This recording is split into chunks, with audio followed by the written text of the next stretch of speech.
Great. Thanks so much. It's really a special honor to be here at the New York Studio School because I've attended so many lectures here myself and talks, and Karen Wilkin, who's one of my former professors who's in the audience and teaches here, really inspired me as one of the reasons I became an art critic. So, and I'm very honored to have her in the audience as well, so thank you. So a few months ago, when the New York Studio School asked me if I would come and talk, and I thought about it and I was trying to figure out what it is I wanted to talk about. And I realized that a topic that really inspires me and really sort of drives me to do partly what I do was humor and its use in art criticism. Now, I don't think you're gonna, I haven't found a whole bunch of people who necessarily do this, so don't expect like so many Easter eggs of critics that we've never heard of that have been writing in humorous voices throughout history. But at the same time, I think it's really important as a topic because it also connects to a lot of the issues that are happening today. It also is a thread that goes through the history of art criticism in various ways, and I'm just really excited to bring that up. So I'm going to start discussing with, of course, the father of art criticism, Diderot, and a little bit who I consider one of the greatest comedians of art criticism, if that's even possible. And then I'm going to continue from there and talk a little bit about Baudelaire and Oscar Wilde and some of the ideas for art criticism they have. And then we're going to move on into the modern period, which in some ways, unfortunately, is sort of the dark ages when it comes to humor and art criticism, because modernists really didn't have a lot of humor in that way.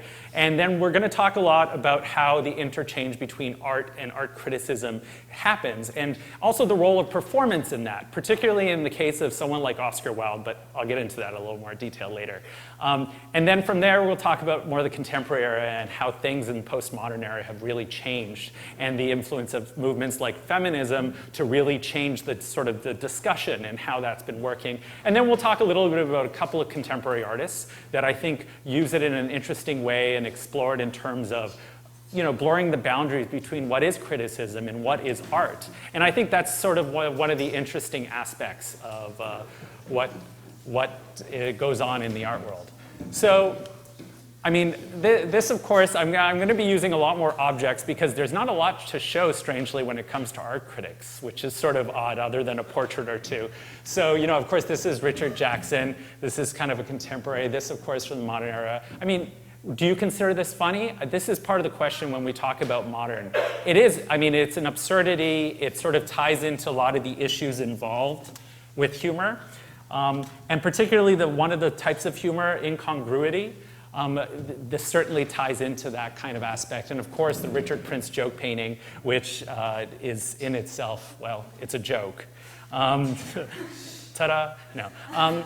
So I'm going to start with the, of course, the man, as I mentioned, the funniest art critic, maybe, Diderot. Now, one of the things about Diderot that I think is particularly interesting is the fact that, of course, he was writing, there we are. He was writing he was writing in publications in the 18th century, in pamphlets mostly, but also to an audience that was largely very sophisticated, was across Europe. There were some royals from the Polish and Russian houses, for instance, that read his work. And what's surprising is how really conversational and how easy it is to read Diderot today, which is not necessarily true for a lot of his contemporaries. Now, this is a great example, I think. François Guérin's, these are not the exact works he's discussing, but I wanted to give you a little context for some of you who may not know his work. Now, this is what Diderot says about his work. And at your service to Monsieur Guérin, to his woman drawing, to his woman making her dog dance, to his schoolgirl, to his angel escorting a child to heaven. These all perfectly miserable scraps. Flee from Monsieur Guérin at the salon, but tip your hat to him in the street. Note how short his entry is. He's not worth discussing at any greater length. Now, his writing is full of these kinds of passages. And it's partly because he's writing for a very intimate audience. He's not writing for necessarily a huge mass audience. It's a very educated audience. So it certainly ties into it ties into that kind of conversational tone that somebody might discuss at a salon or something like that. And this is another example. He writes it about another artist that probably most people, unless they're specialists, have never heard of. which is also kind of interesting because we go back to Diderot to sometimes discover these artists that today are hardly ever discussed or are mostly in provincial museums or places that that most people visiting France, for instance, may not visit. Now, clearly this man paints without knowing what he's doing. He still doesn't know what a subject is. He hasn't a clue that it must be characterized by essential or contingent circumstance, distinguishing it from any other. Despite the evident lack of subtlety, Monsieur Briard would have done very well to write about the figure in his painting. This one's the soothsayer. That one's a young girl who's come to consult her. This other woman's is her mother, and here the girl's lover. Monsieur Briard, even if one could predict the future 100 times better than your soothsayer, how could one figure out what the laughing figure is in collusion with her? One must be clear by whatever means necessary. So now this is a type of humor in art criticism we're not as accustomed to. I think things are changing, but we'll get into that later. Now, after Diderot, I think we kind of fast forward a little bit to Baudrillard. And specifically, I think one of the reasons I picked this quote is because we kind of get a concept of what people actually thought art criticism was in that era. And what did that actually mean? And in this case, he specifically says, I sincerely believe that the best criticism is the criticism that is entertaining and poetic. Which is kind of interesting because we don't often think of art criticism as being entertaining as much. And of course, there are different types of art criticism, of course. But I think on whole, if you ask somebody, what is art criticism? Entertaining isn't always the word that comes to mind. Not a cold, analytic type of criticism, which claiming to explain everything is devoid of hatred and love and deliberately rids itself of any trace of feeling. But since a fine painting is nature reflected by an artist, the best critical study, I repeat, will be the one that is the painting reflected by an intelligent and sensitive mind. This, the best accounts of a picture, may be of a sonnet or an elegy. But also, criticism must be partial, passionate, political. That is to say, it must adopt an exclusive point of view. So this, I think, really gives you an idea of what they were looking for, at least what some of the people we consider some of the best practitioners of criticism of the era were really looking for. Now, was Baudrillard funny in his criticism? Kind of. Not really. So here, for instance, I'll give you a couple of examples that give you a sense of his sort of sense of humor. And I think his humor is a little more dark, a little more biting, has a little bit of contempt when he writes in a humorous way. And this is kind of the generally what he's writing about. And keep in mind, he also wrote an essay on laughter.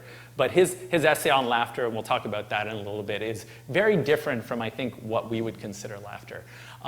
The apes of sentiment are in general bad artists. If it were otherwise, they would do things other than produce sentiment. The best of them are those who do not understand anything beyond prettiness. Like, you get a sense that he's almost trying to appreciate you. Like, there's this moral undertone to it all. How witty Frenchmen are and what lengths they go to fool themselves. Books, pictures, drawing room ditties, nothing is useless. No means are neglected by this charming people when self-deception is involved. Now, he's actually writing about this artist. So you can kind of get a sense of what he's trying to communicate. Now, let's just go back. So talk a little bit about his essay on laughter. Now, one of the things about the essay that I find really interesting is that he really compares laughter, or at least the comic, to something he calls the satanic, essentially, which is kind of interesting. So he says he tried to understand the nature of laughter, the product of humor, in his 1955 essay, but his understanding seems kind of unhelpful in the contemporary discussion of this because there are strong theological implications to what he's saying. So, for instance, this is what he says about laughter. The fact that would suffice by itself to show that the comic is one of the clearest marks of Satan in man. Yikes. Right? Though he also offers a more useful nugget in this case. He also says, laughter comes from a man's idea of his own superiority. Now, this is kind of, this is something that he shares with someone like Voltaire from the previous century, in that he believed that laughter separated us from the animals. It separated people from the animals. Now, in a contemporary understanding, we know that that's not necessarily true because scientific evidence now suggests that animals probably laugh, or at least some animals do, particularly mammals. But in this case, this was a very serious theological discussion because at the time, there was a lot of discussion about the fact of whether Jesus laughed, for instance, because that would really indicate that he was human in their eyes. So these are the types of discussions they're having. So there are real moral undertones to everything they talk about when it comes to laughter in that period, which I think is really interesting. Now, fast forward a little while, but not too much. And I just wanted to bring this quote to also kind of give a sense of what the idea of writing about humor and writing about art and what this all sort of meant.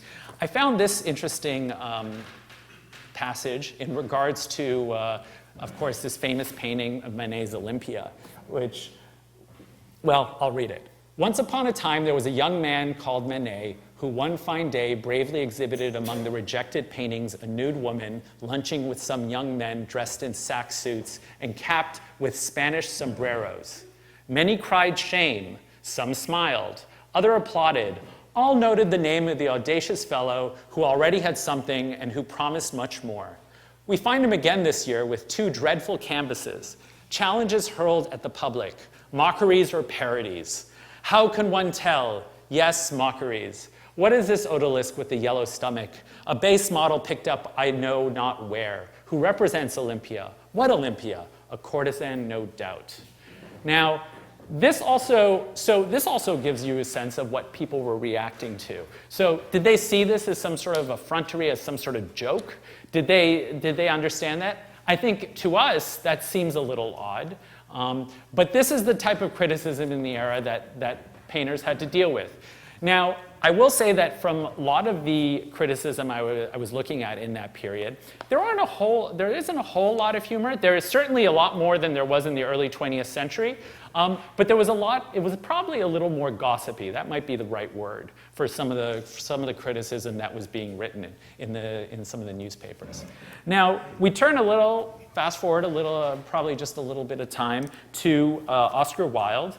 And I really think that he really changes the nature of what criticism is, and particularly in regards to art and the introduction of what I mentioned earlier, performance in criticism. Now, Oscar Wilde, of course, was really a man about town, and he was always throwing quips and being witty about anything and everything. So in his case, in his case, he also was a great defender of criticism, of course, with the critic as artist. And in his, I keep pointing it at the screen, apologies. In the Critic as Artist, he has a couple of really interesting discussions, particularly in regards to art criticism. And this is a passage, or at least a couple of quotes from that piece. Ernest says in the first part of Critic as Artist, "In the best days of art, there were no art critics. There were no tedious magazines about art in which the industrious prattle of what they do not understand. On the reed-grown banks of that little stream strutted no ridiculous journalism monopolizing the seat of judgment when it should be apologizing in the dock. The Greeks had no art critics." Pretty amazing because, I mean, if you were to write that today, or obviously in different language, but the ideas are essentially the same. A lot of things haven't changed.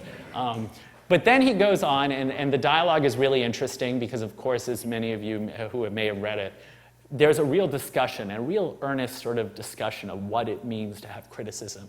So Gilbert suggests that that's not true. It's not that the Greeks had no art critics. It was a nation of art critics. And then he goes on to suggest that it's the critical spirit that the Greeks actually gave us. Now, I think this is an interesting sort of shift from previous, in that there was this idea of like everyone can be an art critic, which I think is a kind of a radical idea. And certainly there were critics of all kinds of the previous generations. But in this case, there was this idea that, well, criticism is in everyone. And in the case of Oscar Wilde, who was so used to going around and just sort of giving off these really funny phrases that journalists and other people would sort of write down at every turn. It's really interesting to see that he also sort of personified this person, this kind of critic, this sort of intelligent person that would kind of go forth and spew his thoughts and really sort of have judgment on the world. And in this case, he was often portrayed here, for instance, as one of the great aesthetes in the sunflower, which was one of the symbols of the aesthete movement. And this was actually a drawing in Punch magazine of the period. But at the time, I think it's really kind of interesting to look at what the art critic was being seen at and how people actually pictured art critics. And the strange thing is, I think the image hasn't really changed all that much, which is really interesting. But I'm also going to suggest that there's a level of performance when it comes to art critics. And when I talk about art critics in that way, I mean it in terms of in the popular culture and in the way people see critics. I love this painting. It was the self-portrait by this, it's in the Wolfsonian in Miami, Alexander Cruz. It's his self-portrait as an art critic. And I think this is kind of, this sort of the image that a lot of artists might have of art critics and who art critics are. And I just love it because I think it's sort of diabolical, and why not? Now, just to sort of point out that even Rembrandt hated critics. So here you see his art critic with the donkey ears. So, it's not a new necessarily thing. But in the 19th century, I think this really represents the critic in a lot of ways, in a lot of people's eyes. This very sort of cold, judgmental, almost always unhappy, strangely. I don't know why art critics are always unhappy, but the way they're portrayed is always unhappy. And kind of isolated figure that's really sort of very judgmental. And the strange thing is you look at this, and then you look at something contemporary like this from Ratatouille, the Pixar movie, and it's amazing how so little has changed. And I mean, granted, he's a food critic, he's not an art critic, but I think you could easily see him doing the role of an art critic. And it's the idea of someone who's, again, unhappy, very unhappy. We don't know why. Though in this case, we finally figure out because it was some childhood thing. But anyway, it's the way it is. So I just wanted to sort of bring that up because I wanted people to start thinking about this whole idea of like being an art critic and criticism as a little bit of a performance and having that role. Because I think as we get to the contemporary era, we're going to see how artists sometimes play with that role and how artists have sort of played with this idea of like criticism as a performance. Now, in the early 20th century, I think it's interesting to see the fact that there isn't a lot of humor in art criticism. So a lot of the humor goes to things like comic artists or artists that are commenting on things. And then there's something like a dark humor that starts to emerge in the early 20th century, particularly after Freud started talking about laughter and started talking about it in a very dark way. Let me just find my little passage from Freud so we can...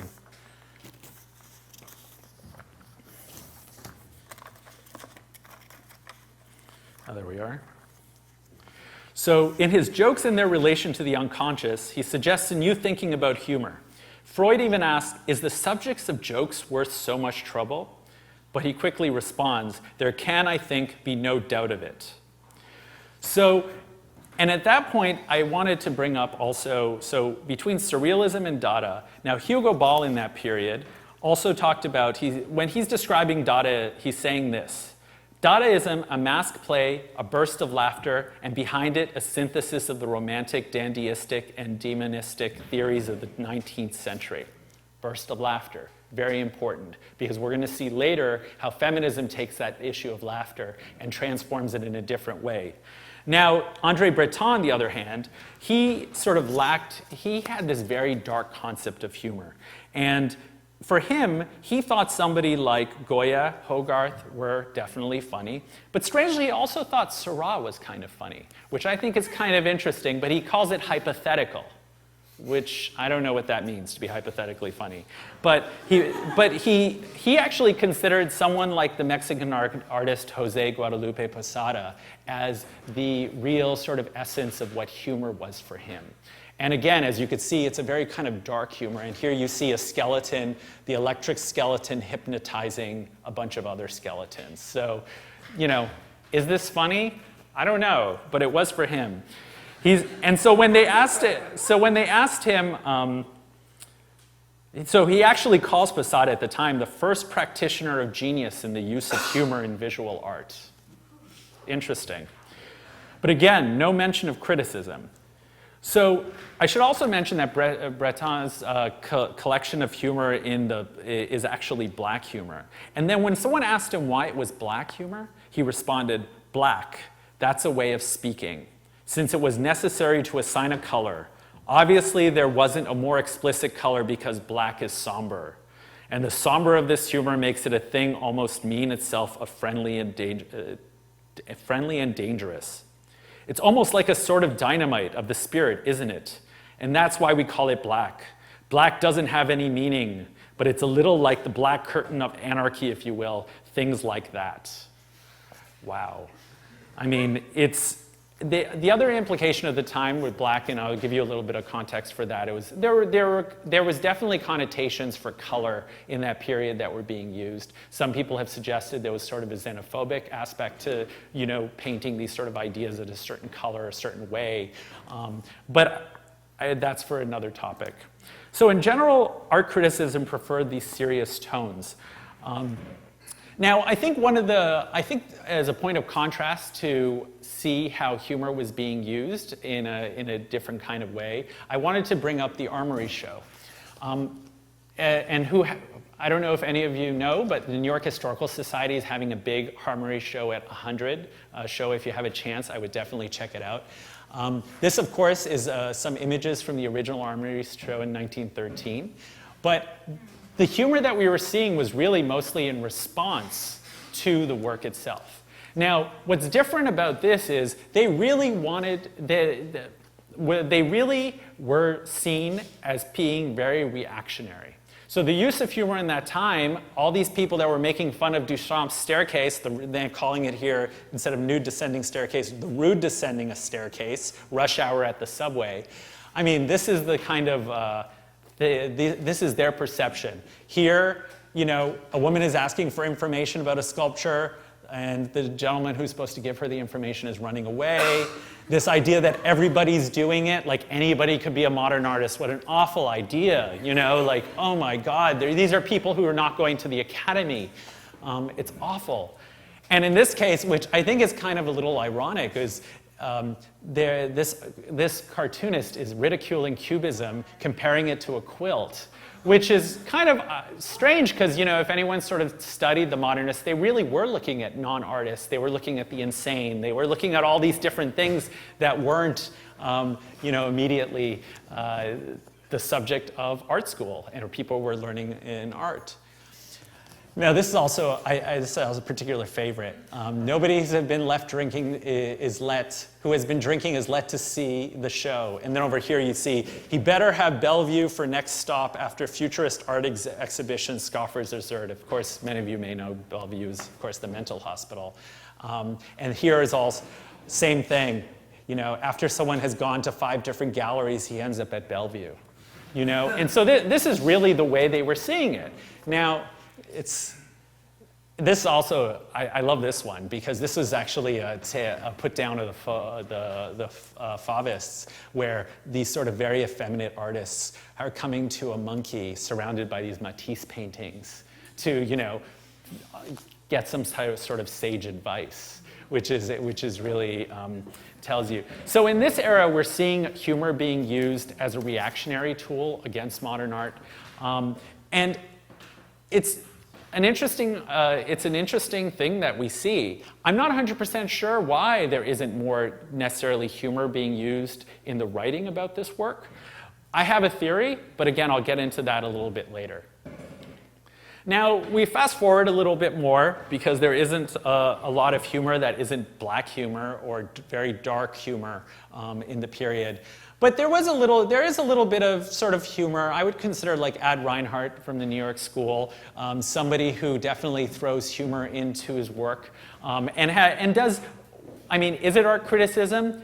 I think it is in a lot of ways, because there is a lot of judgment being made here. He's very specific here. He makes a very clear spectrum of what he considers sort of more important and, or at least more fruitful types of art and endeavors, and then others that aren't. I mean, you know, he sees the Mexican art influence as really weighing down this big branch. He sees, you know, and this is my particular favorite, denotes Pepsi Cola contest winner. And for some of you who may not know, there used to be a contest where Pepsi Cola would actually give awards to artists. So that was considered a real bad thing, you know. So you see like an artist up there with a little Pepsi Cola thing attached to him, and there's others. So, you know, this is also, it ties into a lot of the same issues we have today, which is, you know, the commercialization of art. It ties into the idea of like what, you know, what we should be doing and what artists should be looking at, you know. And here you see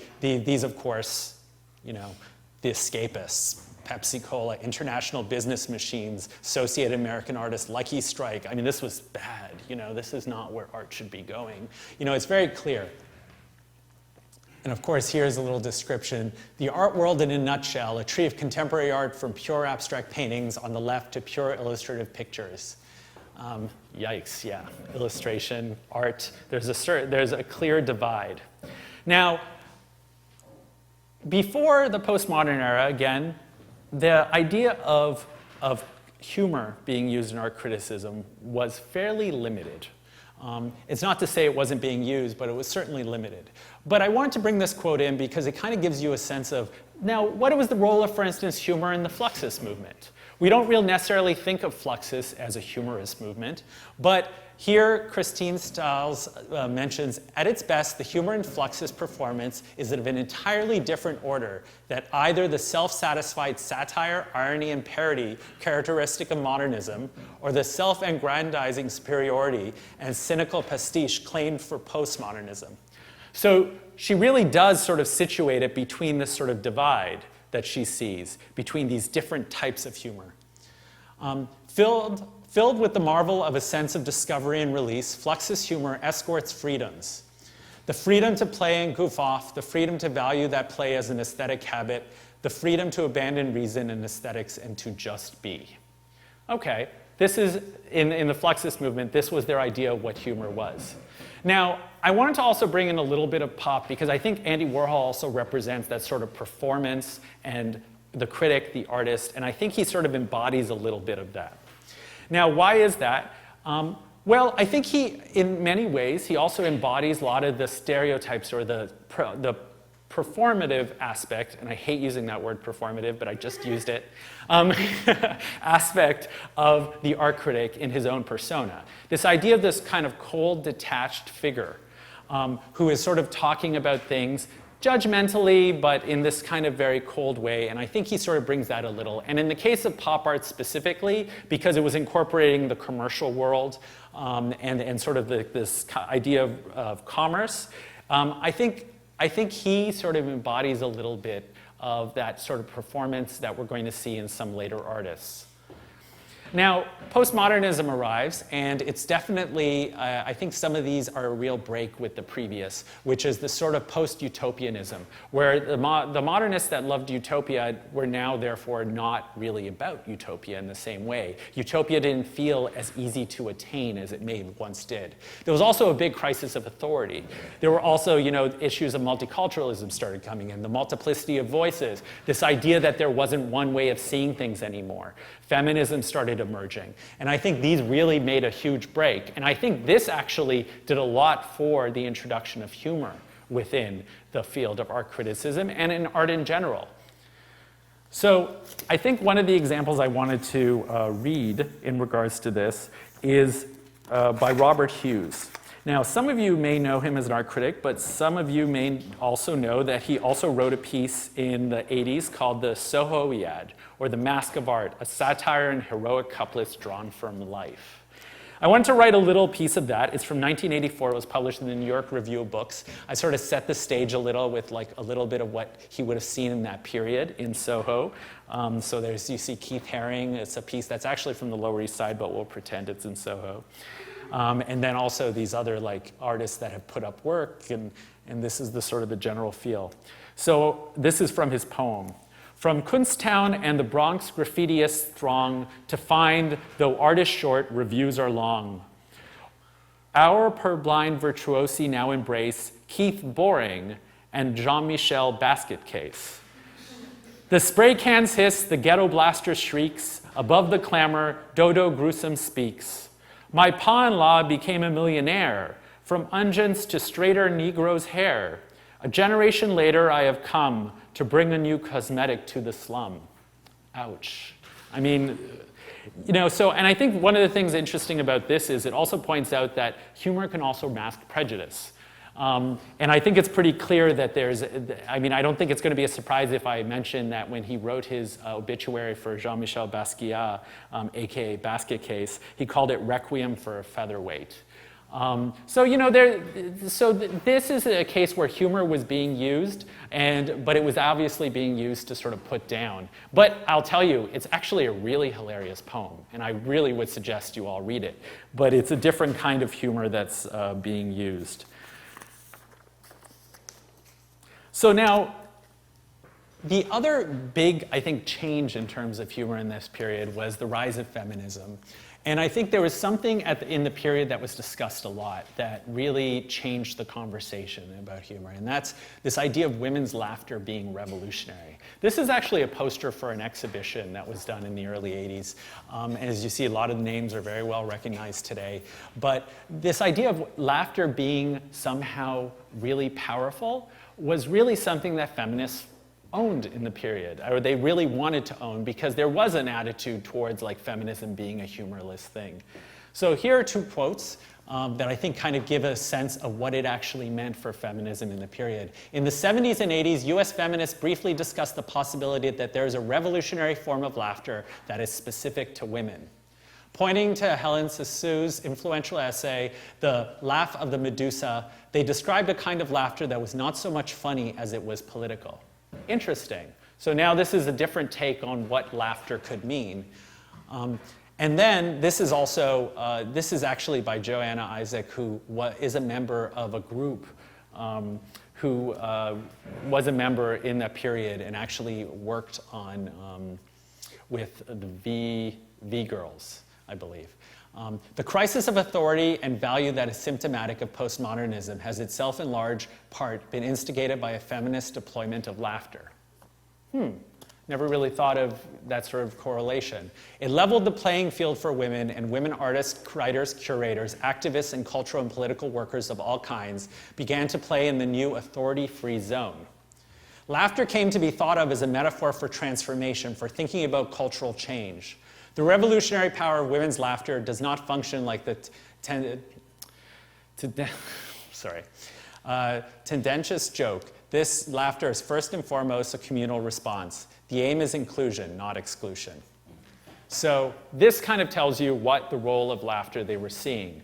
Now, I think one of the important works from the period that talks about this issue of feminism and laughter is this work by the Guerrilla Girls, who I think were probably the most successful in really using humor to communicate their message effectively. This piece, of course, The Advantage of Being a Woman Artist, is, I think, quite a funny monument to the era. Working without the pressure of success, not having to be in shows with men, having an escape from the art world in your 4 freelance jobs, knowing your career might pick up after you're 80, being reassured that whatever kind of art you make, it will be labeled feminine, not being stuck in a tenured teaching position, seeing your ideas live on in the work of others, having the opportunity to choose between career and motherhood, not having to choke on those big cigars or painted Italian suits, having more time to work when your mate dumps you for someone younger, being included in revised versions of art history, not having to undergo the embarrassment of being called a genius, getting your picture in the art magazines wearing a gorilla suit. So I think this captures a lot of and I think part of the success of the Guerrilla Girls is the fact that they used humor, which I personally believe they would have not been able to accomplish nearly anything, or at least not as much as they actually did if they hadn't. And then this is a group, the V Girls, that many of you may or may not know, who was a performance art group in the period. And this tells you a little bit about what they're doing. Now, they actually did something a little different. Now, is this art criticism? I think it is art criticism, but it's a form of almost institutional art criticism, or critique, if you will. They would actually attend art historical conferences and do presentations.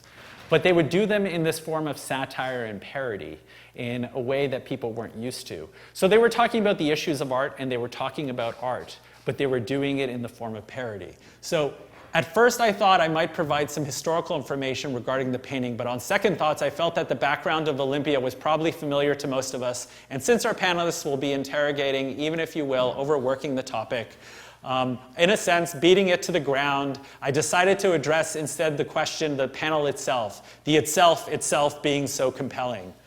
I myself find myself constantly returning to it. Returning inquisitively. There's a kind of lovely naivete about the way I theorize the object. So now this is almost like a whole different take, where they're sort of making fun of what kind of knowledge in art history and in talk about art can actually achieve.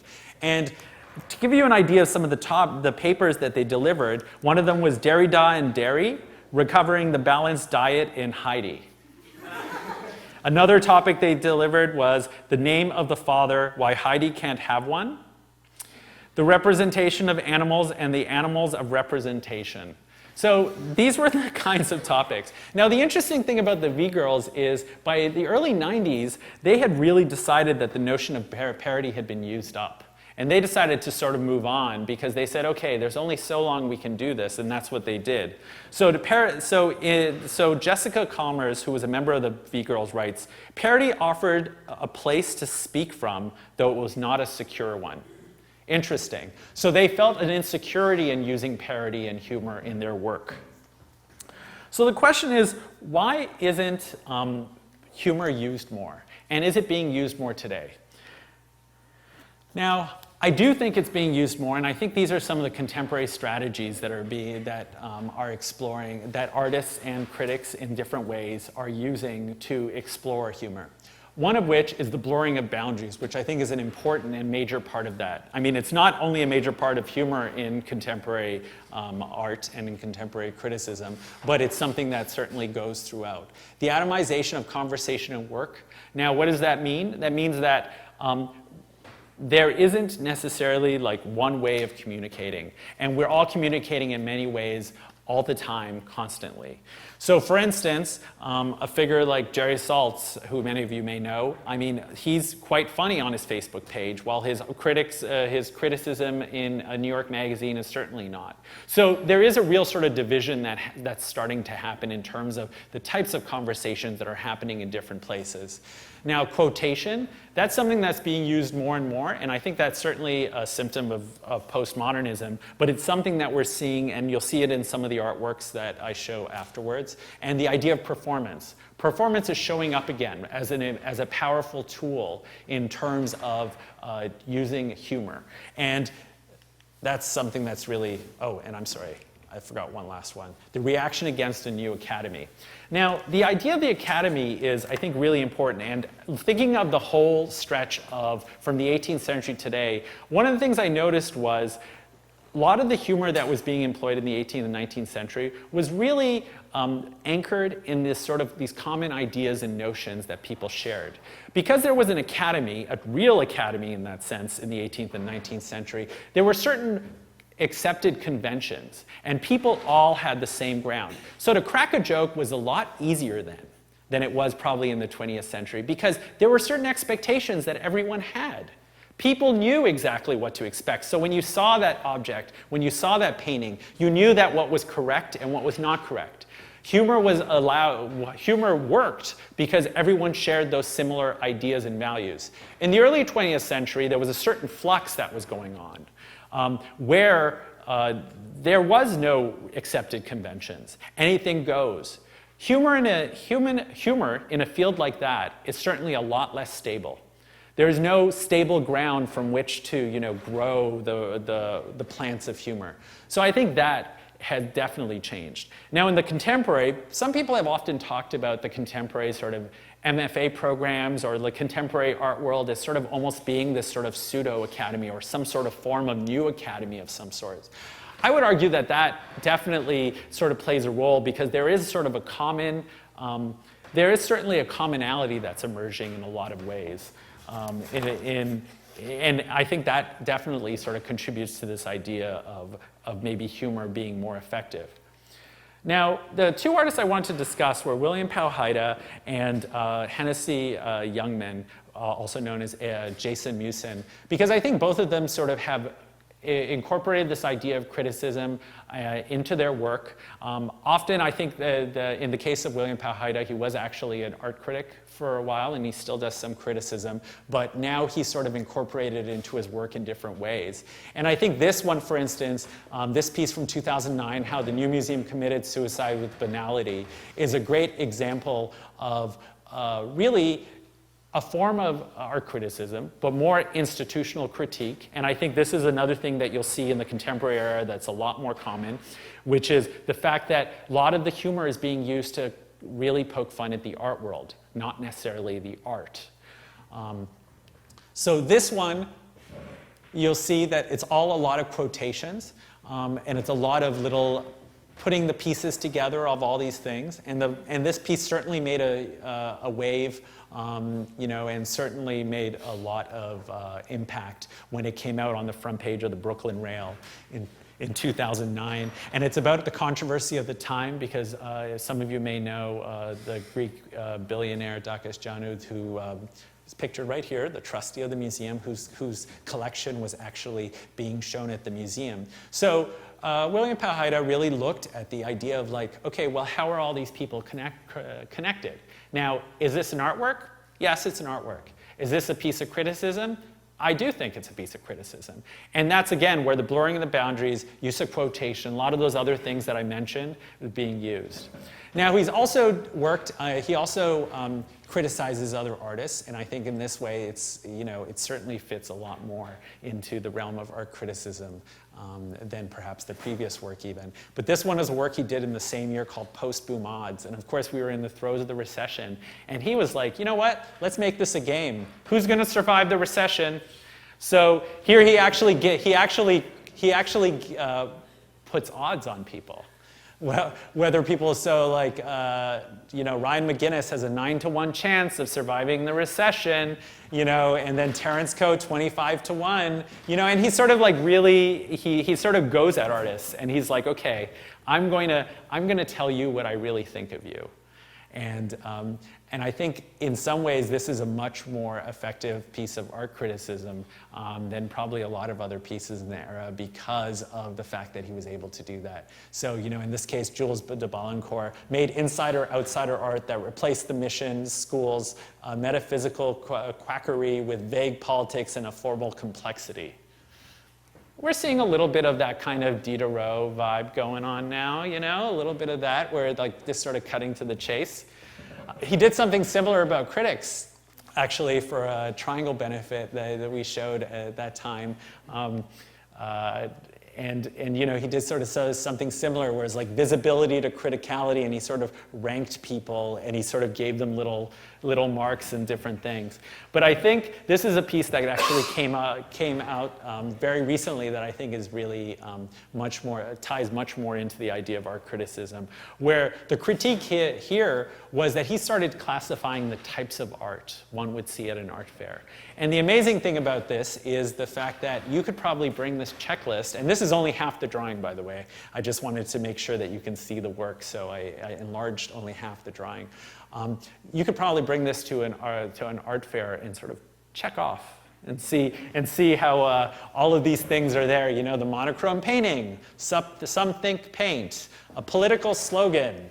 You know, these are the types of work that you know, are really sort of part of the whole establishment when it comes to the art fair. And he's also an artist that brings performance into his pieces. So this was a work he did at the Marlborough Gallery a few years ago where he actually paid an actor to perform himself.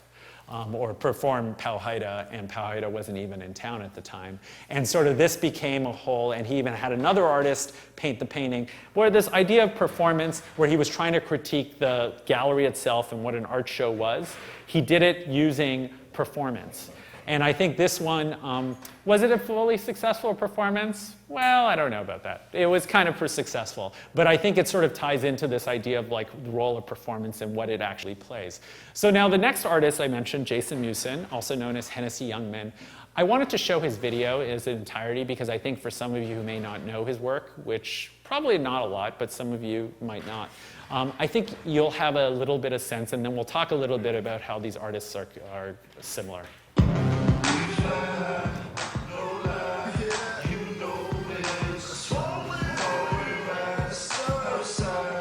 It's only 3.5 minutes, so it's not so bad. What up, Internet? This your boy, Hennessy Youngman. And as you know, Internet, the boy Damien Hurst is going to be exhibiting his spot paintings at all the Gagosian galleries worldwide simultaneously, like some perfect storm of banality. And you know, Internet, from the beginning of Art Thoughts, a lot of viewers, a lot of people was always like, Hennessy, you know, you should make an Art Thoughts about Damien Hurst. And my reply has always been, fuck no, I don't care about Damien Hurst. You know what I'm saying? Artwork don't really bother with me. You know, I don't have any issue with the fact that, you know, most of the work, all the work is fabricated and that his studio assistants make it, you know, because that's how a lot of artists make work. You know, I understand that as an artist, if you actually touch your own artwork, the value of said artwork is severely depreciated. That's just how the market works nowadays. And real talk, Internet, I really thought that Mr. Hurst's work was the highlight of the movie The Cell with Jennifer Lopez. You know what I'm saying? What? Huh? That's not his shit? That wasn't him? So yeah, I don't really have an issue with Homeboy's work. I mean, I just don't really care, you know? It is what it is. But Internet, I do, however, have issue with Damien Hurst's PR photos. You know, how he chooses to present himself to the world really does annoy me. It's like every photo Damien Hurst is in, he has to pose like a complete fucking asshole. I mean, just look at this shit, man. Ooh, intense. Ooh, even more intense. Shark face. Hi, I'm Damien. Drugs?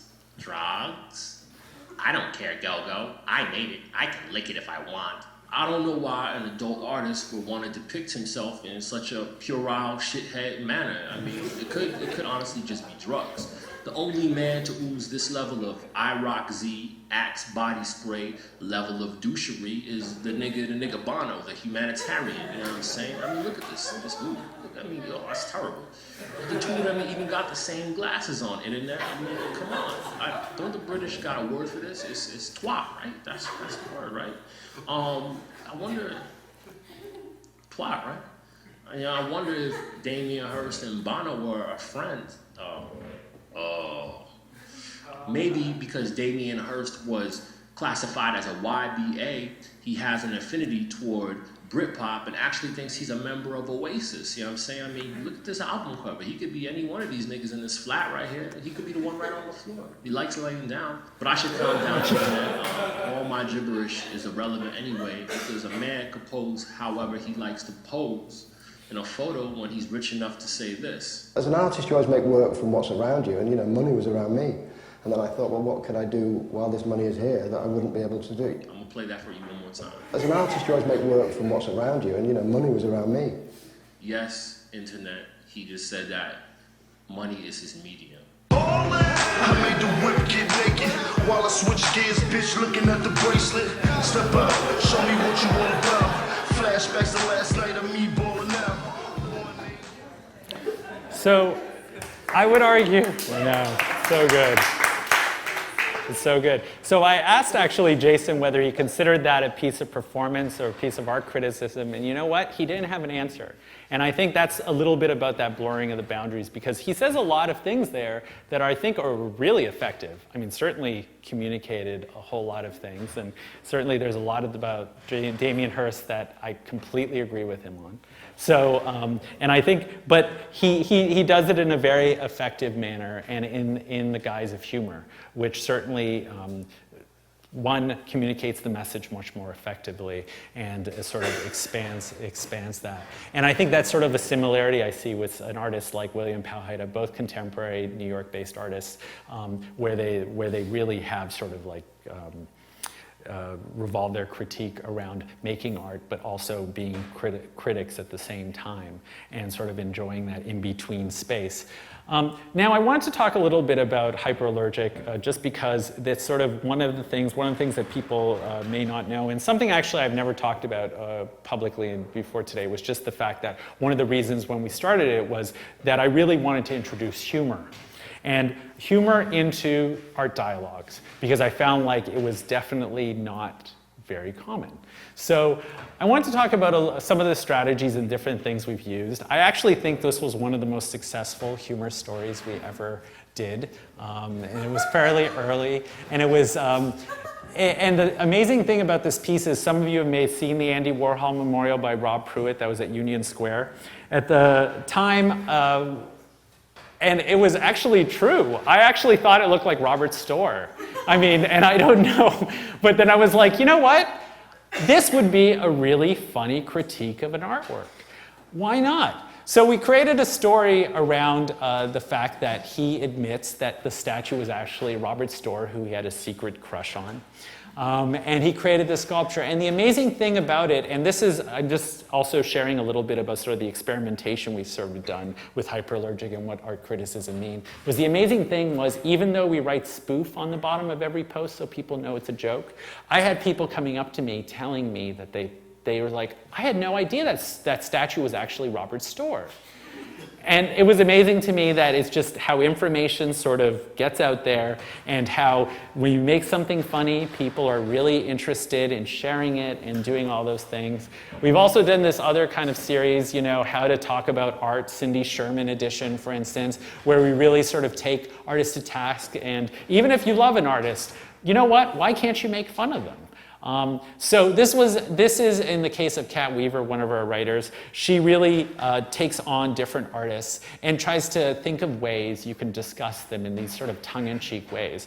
And I think in a lot of ways, it really is sort of, I know artists probably don't want to read things that are necessarily funny about them and point out some of the hypocrisies and contradictions, but I think the reality is that you know, most people have contradictions and some hypocrisies, but it's also great to poke fun of them because it also changes your thinking about an artwork often or an artist, and I think that's really, really important. And I mean, as an art critic, I really hope that when I write something, I can actually change your thinking, and by which I mean like maybe enrich it a little bit and make you consider different things.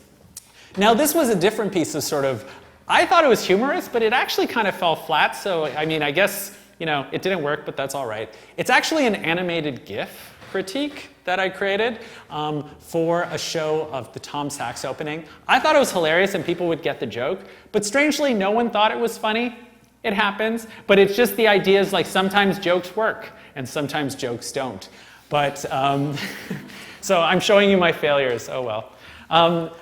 So we've also brought in a lot of comic artists because there's something that I think people don't, you know, sort of think about. So I just wanted to sort of quickly go over this, and I think this particularly because it sort of deals with the topic of humor and jokes and what it means. You know, this kind of comes in the whole thing. It's like surprising, unexpected moment, but in reality, art must be, by contrast, completely detached from reality, vague, predictable, share insight only to those with large sticks up their ass.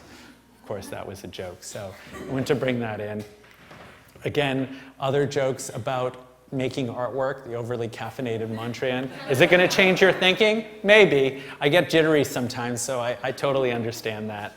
Now, this is an example of a piece that I was particularly proud of, and I actually think was one of our most successful, in that now, often humor is used to put artists down, or especially in art criticism, it's used as a way to critique an artist. But I was really working on a way, like, how can we use humor not to critique an artist, but just make us think about an artist differently? Now, this was an example. I mean, I personally liked the Marina show retrospective, the Abramovich retrospective at the Museum of Modern Art.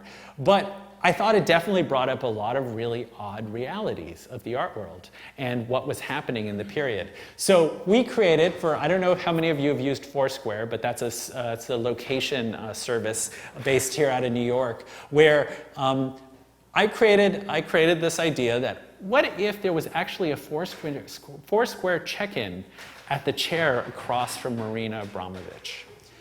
The amazing thing is the Art Institute of Chicago, or at least the person running their Twitter feed, thought that was real. And they actually tweeted this out, and which is kind of a funny thing. But in this piece, I brought in the idea that there was a social critique and about the nature of museums changing and how people were interacting with museums, which was really important to me. Second of all, I was bringing in the idea that Marina Abramovich, and her work was really kind of a change in the way that that we were seeing these major performance art retrospectives. And there's nothing more performative than checking in. I use that word again, damn it. Than checking in on Foursquare and this idea of like being somewhere and actually telling people you're there. There's a real sort of performance aspect. But also the fact that, and to sort of echo the whole idea of the artwork is, at the end of the day, it's a really personal experience. So you're only going to be able to get it when you get there. And the reality is nobody could get that badge, or the badge, unless you actually sat across from Marina. And I really wanted to capture that idea. And I think one of the reasons for this, I think, being successful, in my opinion, was the simple fact that I wasn't critiquing, or I wasn't putting down, I should say, the artist. I wasn't putting down the museum. I was just trying to make people think about the experience differently and what could possibly be. Now, related to that, and I think this is a little bit of the relation when we're talking about atomization of criticism and the atomization of a lot of the discussions, is related to the Marina Abramovich show. Marina Abramovich's chair had a Twitter feed at the time. So someone created this joke account of the period. And I think this is some of the discussion in a lot of the art criticism that we're hearing, again, is so fragmented that it's actually in a lot of ways impossible. It's impossible to see it all at once. There are discussions going on in different levels. There are discussions going on in different platforms. And the fact is there isn't just one platform anymore that we can all go to discuss. But that's not necessarily a bad thing, because I think each platform also encourages and brings in different kinds of conversations that we're having. And I think this is a case where somebody wanted to make this comment about this chair that was getting no respect and transform it. Now, there are also other similar sort of joke accounts that have emerged in the art world. The fake Jeffrey Deitch, the fake Gagosian, the fake this, the fake that. And they all sort of contribute to the larger discussion of art and what it means. Now, I kind of wanted to end, or at least partially end, with this one. This is a recent review in the New Yorker, that was written by one of the critics at the time at the magazine. And one of the things I love about this is it sort of brings us full circle to a tone almost very Diderot-esque that we made, that sort of was kind of unexpected. And this just came out for the show, the Matthew Day Jackson show, that's up at the Hauserworth Warehouse Gallery, or whatever you want to call it, up in Chelsea. And I just wanted to read it because I think it's just really funny. Want to see a very big show of very bad art? Sure you do. To be up on present trends in bigness and badness? The young California-born Brooklynite processes solemn platitudes, vitrine skeletons, inflated anatomies, moonscape reliefs, a droopy pastiche of the burghers of Calais, an uglified pietà, tastelessly, not in bad taste, in no taste, savoring solemnly of blind ambition, solely of blind ambition, plainly inspired by the spectacular effronteries of Damien Hurst. Jackson makes the overbearing Brit seem a very Watteau of sensitive finesse by comparison. Gigantic in scale and pipsqueak in imagination, yikes. The show must be seen to be properly disbelieved. You'll want to talk about it. So now this, wow, it's really quite a piece, I have to say.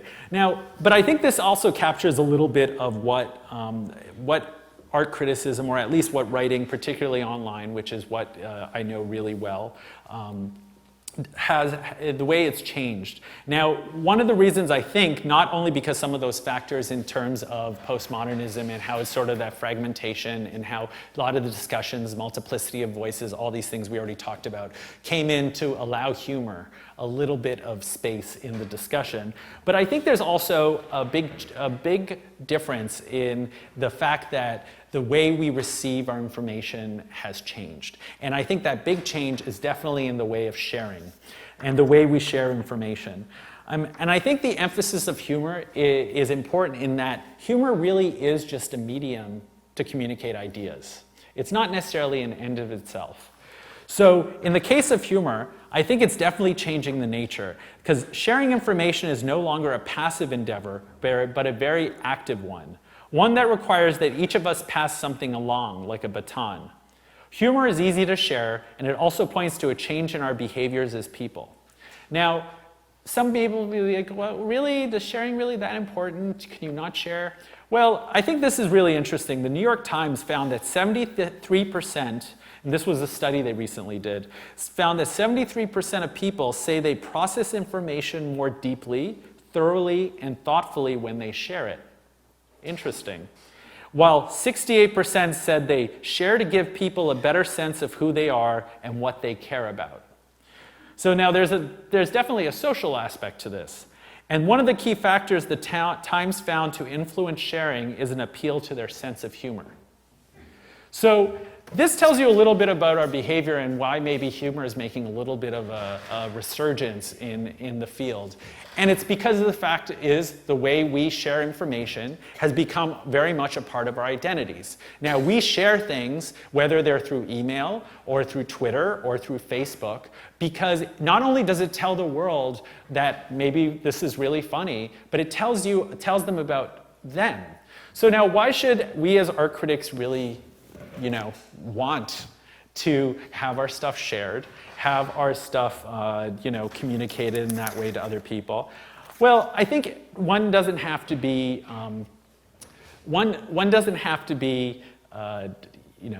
selfish to want their words read sometimes. And I think that's one of the things. So if there are any young critics out there, I just think about how you're going to get your words in front of other people's eyes. And the truth is, humor, in my opinion, really amplifies ideas.